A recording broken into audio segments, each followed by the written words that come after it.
नमो भगवते वासुदेवाय।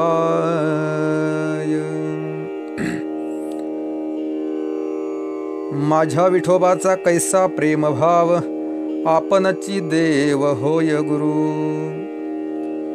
जगद्गुरु तुकोबाराय जसं सांगतात, भक्तावरील अतीव प्रेमापोटी प्रत्यक्ष भगवंत सद्गुरूंच्या रूपामध्ये येतात आणि आपल्या शिष्याला योग्य असा मार्ग दाखवतात। याचा अर्थ जे आपले सद्गुरू आहेत ते प्रत्यक्ष भगवंताचे अवतार आहेत। जीवनामध्ये जे मार्गदर्शक करतात त्यांना सद्गुरू असं म्हटलं जातं। शिक्षक आणि सद्गुरू यांच्यामध्ये फरक आहे। केवळ पाठ्यपुस्तकातील शिक्षण देणाऱ्याला शिकवणाऱ्याला शिक्षक म्हणत असतील, पण जीवनविषयक दृष्टिकोन विकसित करणारे मात्र गुरु आहेत। आणि असेच असणारे आमचे गुरुवर्य आदरणीय ससे सर 31 मे 2020 रोजी सेवानिवृत्त होत आहेत।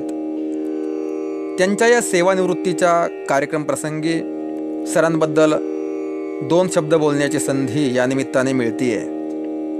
सरांचा मी असणारा विद्यार्थी अपूर्वानंद अर्थात Devendra Siddheshwar Kulkarni, new English school हंगा, तालुका पारनेर, जिल्हा अहमदनगर, 1999च्या 10वीच्या बॅचचा असणारा मी विद्यार्थी।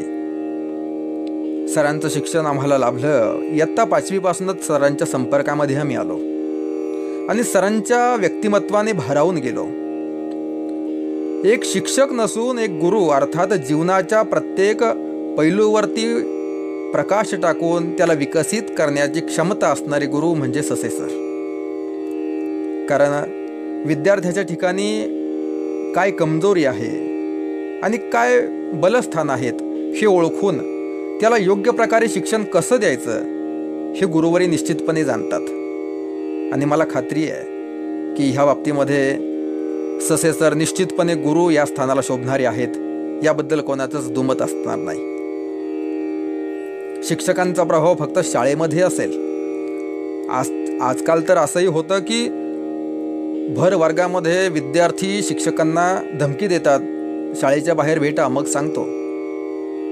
हे शिक्षकांचं स्वरूप असेलही, कदाचित ही विकृती असेल, पण एक काळ होता, आमचा काळ असा होता की शाळेमध्ये तर शिक्षकांना घाबरावंच, पण घरी आल्यानंतर 24 तास सदैव त्यांच्या त्या धाकामध्ये, आदरयुक्त धाकामध्ये राहावं असं आमचं जीवन गेलं।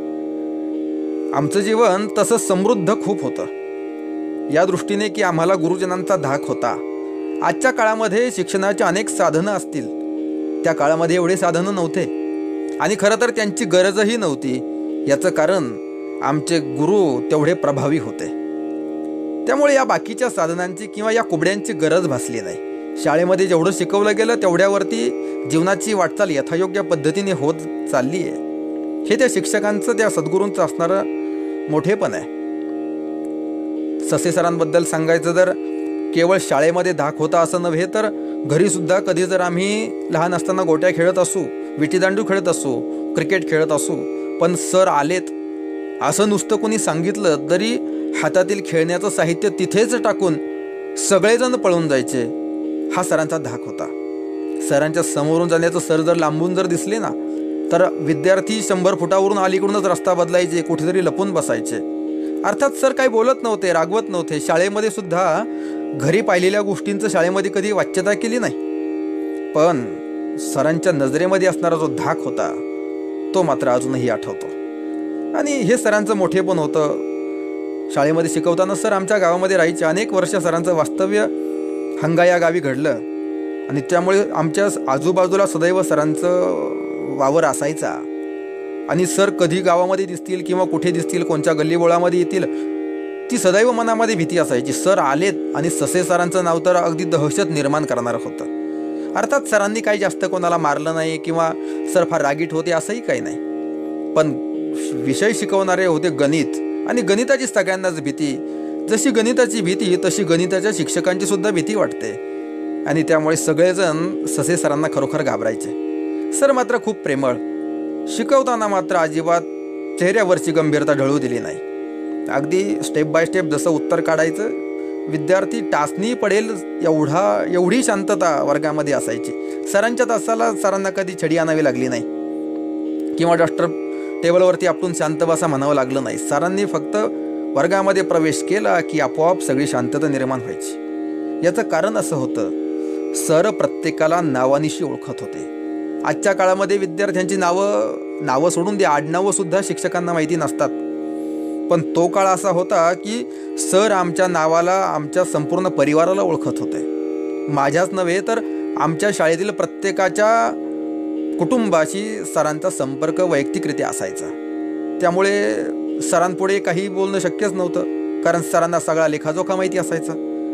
आणि असे असणारे सर, पण एक सरांचं हे वैशिष्ट्य होतं की त्याला ते संपूर्ण परिवाराला ओळखत असल्यामुळं या विद्यार्थ्यामध्ये काय चांगले गुण आहेत आणि काय दुर्गुण आहेत हे त्यांना लगेच कळायचं आणि त्यानुसार ते शिकवायचे.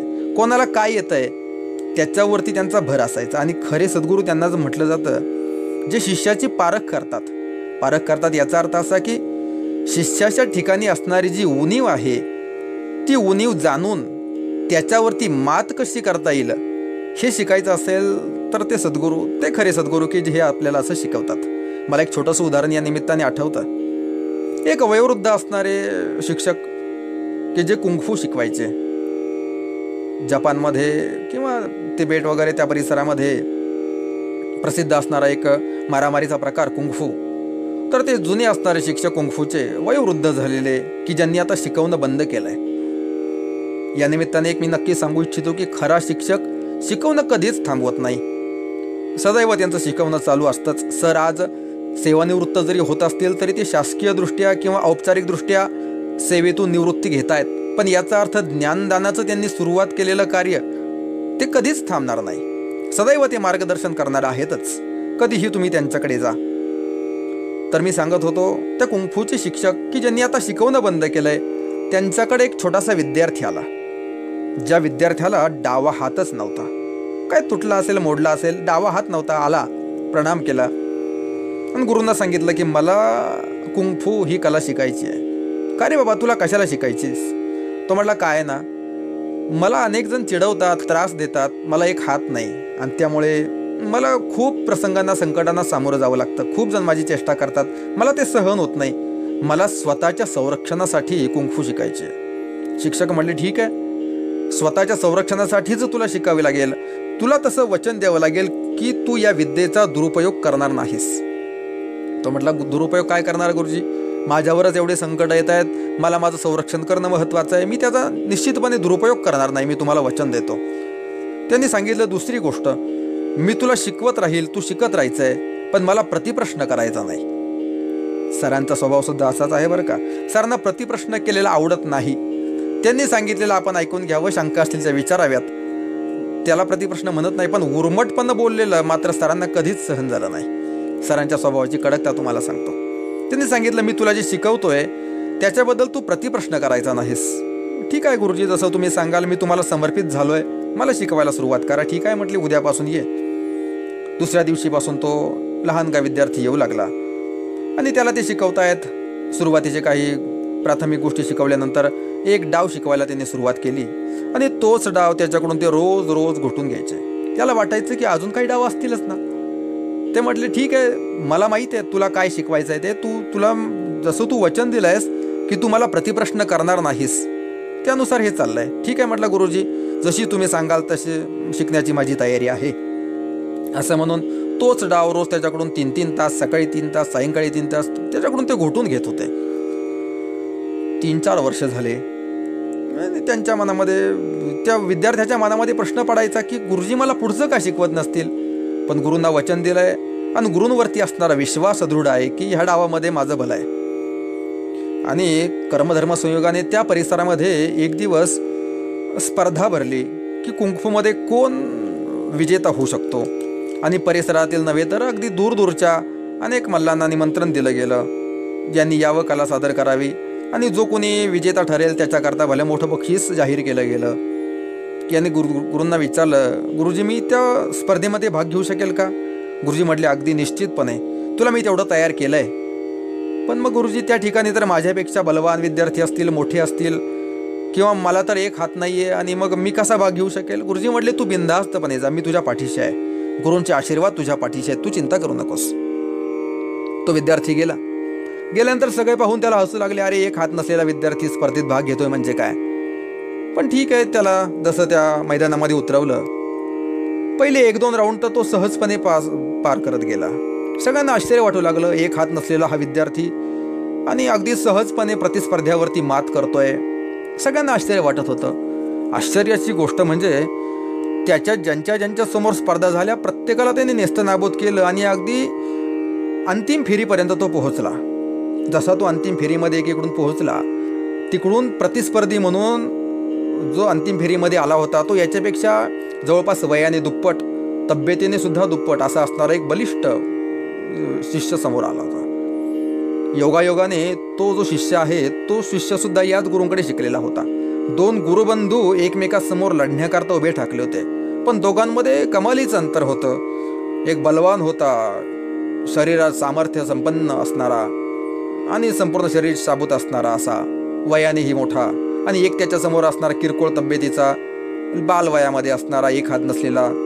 तो प्रतिस्पर्धी पाहिला आणि तो समोरचा तो मल्ल हसू लागला. म्हटलं हे या पोरासोबत मी काय लढाई करणार किंवा याच्यासोबत मी काय मारामारी करणार, कशी स्पर्धा होणार आमची. म्हटले काय असेल, उगेच याच्या जीवाला दुखापत व्हायला नको. माझं असं मत आहे की मला विजेतेपद द्यावं, याला उपविजेतेपद द्यावं आणि निकाल इथेच जाहीर करावा. ह्या विद्यार्थ्याला विचारण्यात आलं, तुझं काय मत आहे.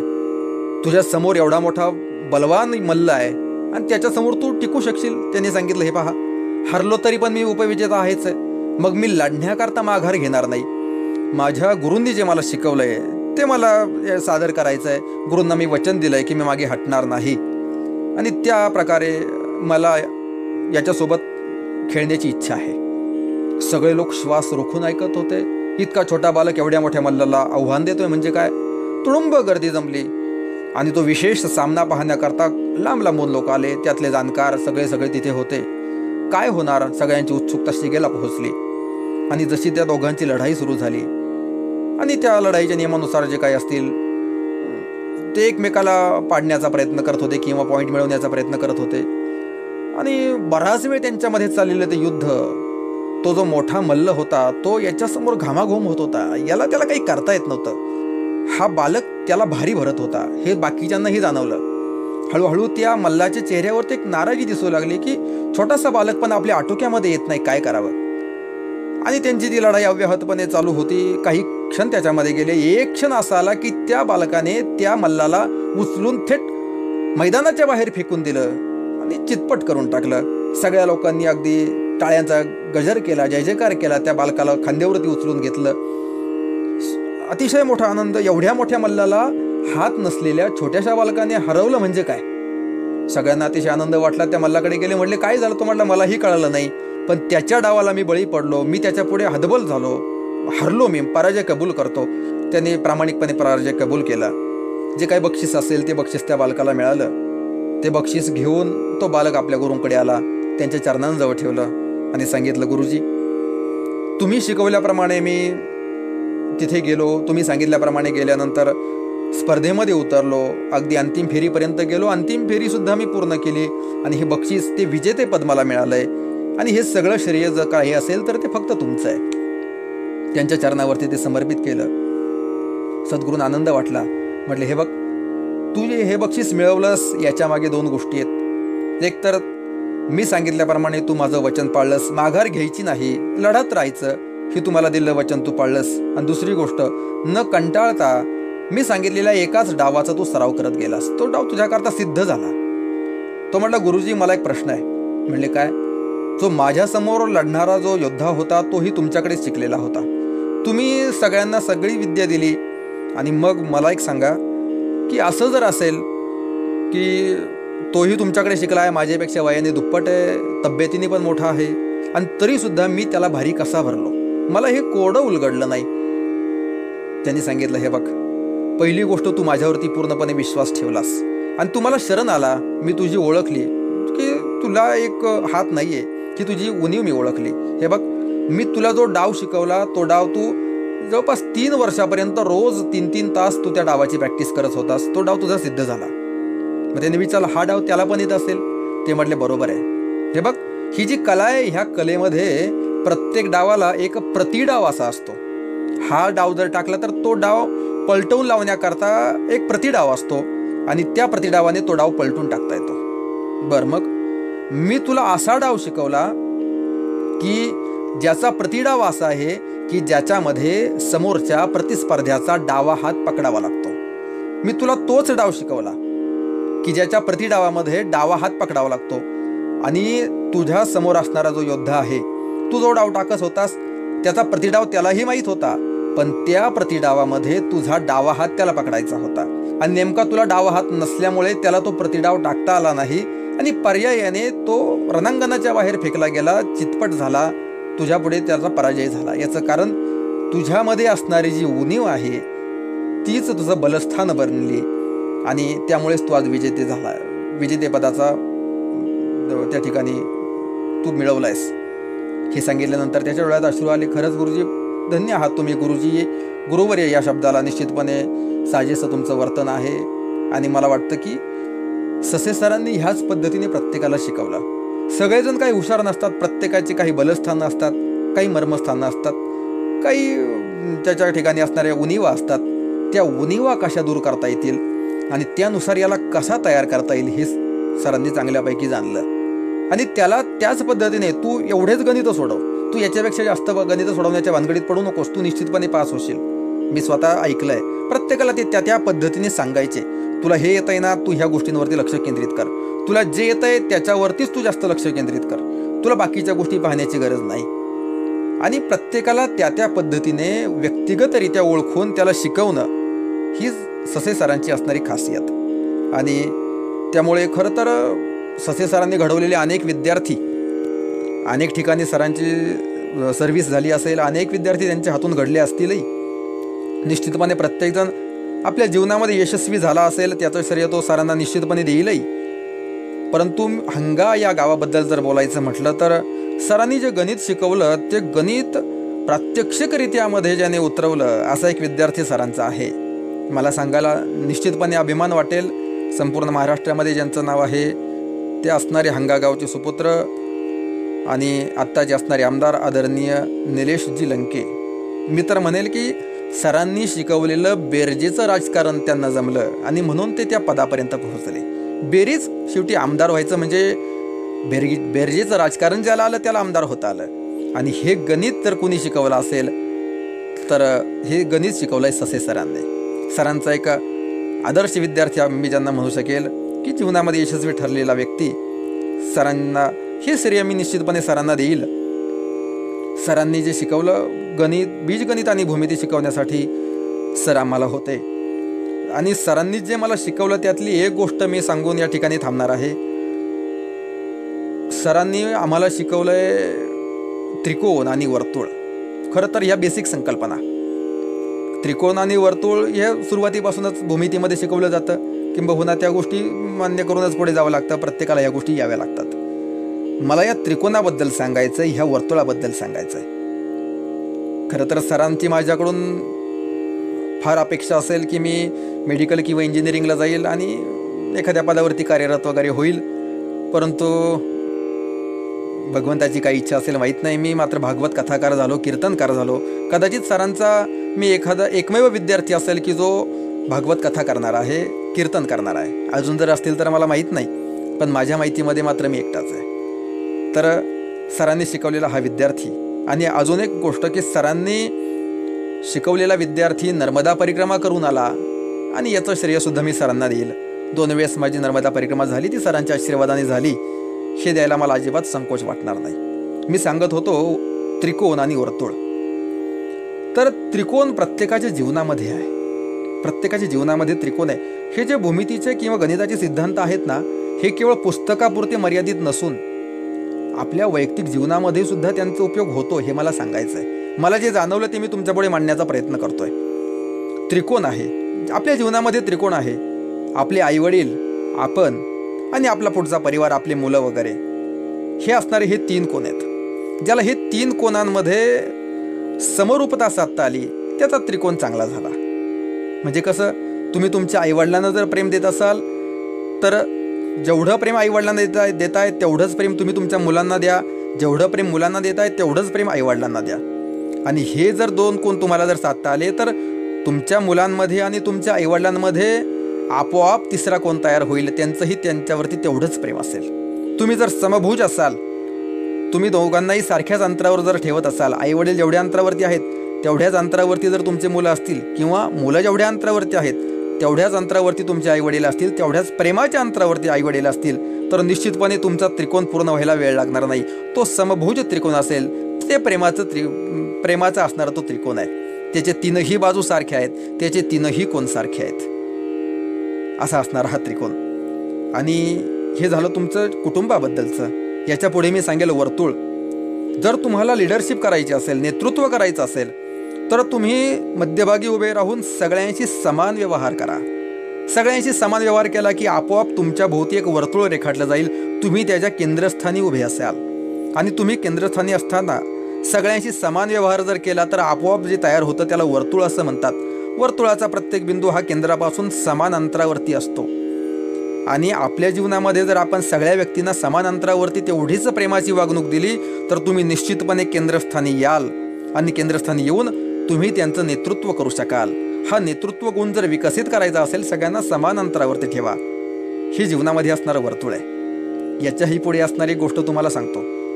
तुमच्या जीवनामध्ये असणारा जो त्रिकोण आहे, तुमचे आईवडील, तुम्ही आणि तुमचे मुलं, यांच्या अंतर्गत भावना तुम्ही समजावून घ्या.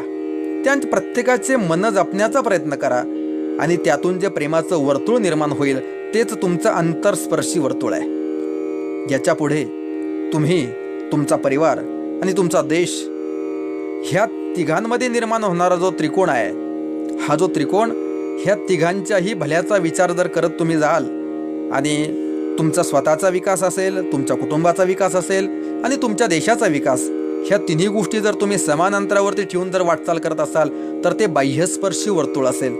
आणि ज्याला अंतरस्पर्शी वर्तुळ आणि बाह्यस्पर्शी वर्तुळ व्यवस्थित काढता आलं, ज्याला त्रिकोणाचे तीनही कोण आणि तीनही भुजा समान रूपामध्ये रेखाटता आल्या, त्याचं जीवन निश्चितपणे आनंददायक झाल्याशिवाय राहणार नाही. आणि मला ससे सरांनी शिकवलेली भूमिती, तिचा मी माझ्या जीवनामध्ये तरी असा उपयोग करतोय आजही. त्यांनी शिकवलेल्या ह्या सगळ्या तत्वांचा उपयोग होतोच. अनेक जण म्हणतात गणिताचा जीवनामध्ये तेवढा उपयोग होत नाही. मी तर म्हणेल प्रत्येक क्षणाला गणिताचा उपयोग होतो. अगदी तुम्ही अध्यात्म मार्गामध्ये जरी असाल, परिक्रमा करताना सुद्धा आपण किती वेळामध्ये किती चालू शकतो हे कळण्याकरता मला ते त्रैराशिक मांडावं लागायचं. कारण नर्मदा मैयाची परिक्रमा आहे 3,500 किलोमीटर.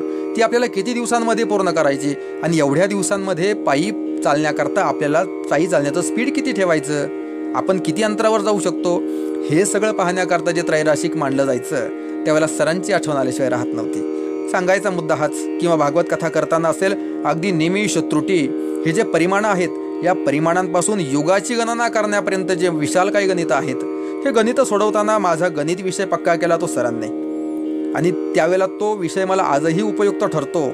याचं सगळं श्रेय जर असेल तर ते सरांकडे आहे. किंबहुना याच्या पुढे मी सांगेल, जो हिसाब आपल्याला शिकवला जातो जीवनामध्ये, आपण म्हणतो हिसाबामध्ये राहा, हा जो हिसाब आहे, हा हिसाब म्हणजे तुम्हाला व्यवस्थित वागता आलं पाहिजे. 2 + 2 = 4 हे जे निश्चितपणे असणारं सूत्र आहे, ते तुम्हाला जीवनामध्ये ज्यावेळेला जमेल त्यावेळेला तुमची निश्चित अशी वाटचाल घडेलच. आणि हा जो हिसाब आहे, हा संगीत क्षेत्रामध्ये सुद्धा उपयुक्त ठरतो. ज्यावेळेला तुम्ही एखादी सुरावट वाजवत असाल, सरांच्या आशीर्वादाने मी संतूर वादन करतो. संतूर नावाचं वाद्य मला वाजवता येतं, आणि त्याच्यामध्ये जो ताल आहे, त्या तालामध्ये असणारं गणित ज्यावेळेला मला समजतं, ते गणित समजण्याचं श्रेय मी सरांना देतो. अशा जीवनामध्ये अनेक गोष्टी आहेत की ज्याचं श्रेय खरंच सरांना जाईल. आणि ह्या श्रेयाबरोबरच सर आता निवृत्त होत आहेत. सेवानिवृत्त जरी झाले तरी ज्ञानदानाचं कार्य त्यांचं अखंडपणे चालू राहणार आहेच आणि राहावंच. माझी सरांना विनंती आहे, सर जरी तुम्ही औपचारिकरित्याने सेवानिवृत्त होत असाल तरीसुद्धा तुमचं ज्ञानदानाचं कार्य मात्र सदैव चालू ठेवा. आत्तापर्यंत सर शिकवतायत हे ऐकून खूप आनंद वाटत होता. जवळपास 21 वर्ष झाली सरांचं शिकवणं आमच्या पश्चातही चालू आहे. पण आता मात्र सर निवृत्त होत आहेत हे ऐकून थोडंसं काळजामध्ये धस्स झालं. आपल्याला शिकवणारे सर आता कोणाला शिकवणार नाहीत, आता त्यांच्या हातून विद्यार्थी घडणार नाहीत हे ऐकून थोडंसं वाईट वाटलं. अर्थात शारीरिक दृष्टीने काही माणसाच्या मर्यादा असतात, स्वतःकरता वेळ द्यायला हवा, स्वतःच्या परिवाराकरता वेळ द्यायला हवा, त्यासाठी ही निवृत्ती आहे. पण तरीसुद्धा सर जीवनामध्ये मार्गदर्शक म्हणून सदैव आपल्याला उपयुक्त, सदैव उपलब्ध आहेत याची मला खात्री आहे. आणि म्हणून मी माझ्या परिवाराच्या वतीने मी अपूर्वानंद अर्थात देवेंद्र सिद्धेश्वर कुलकर्णी, मी आणि माझी असणारी पत्नी सौभाग्यवती गीतांजलीताई झेंडे कुलकर्णी, जी महाराष्ट्रातील एक सुप्रसिद्ध कीर्तनकार आहे, महिला कीर्तनकार, आमचा संपूर्ण परिवार, कुलकर्णी परिवार, त्याचबरोबर 1999ची असणारी 10वीची बॅच, न्यू इंग्लिश स्कूल हंगा, सगळे आजी माजी विद्यार्थी, संपूर्ण ग्रामस्थ हंगा आणि पंचक्रोशी आणि सर्व विद्यार्थ्यांच्या वतीने, सगळ्यांच्या वतीने मी सरांना हार्दिक शुभेच्छा देतो. सरांचं निवृत्तीनंतरचं जीवन अतिशय आनंदामध्ये व्यतीत व्हावं, सरांना निरामय दीर्घायुष्य लाभावं ही भगवंताकडे मी प्रार्थना करेल. सरांचे आशीर्वाद सदैव आमच्यावरती राहावेत ही सरांकडे प्रार्थना करून याच ठिकाणी थांबतो. जय हिंद, जय महाराष्ट्र.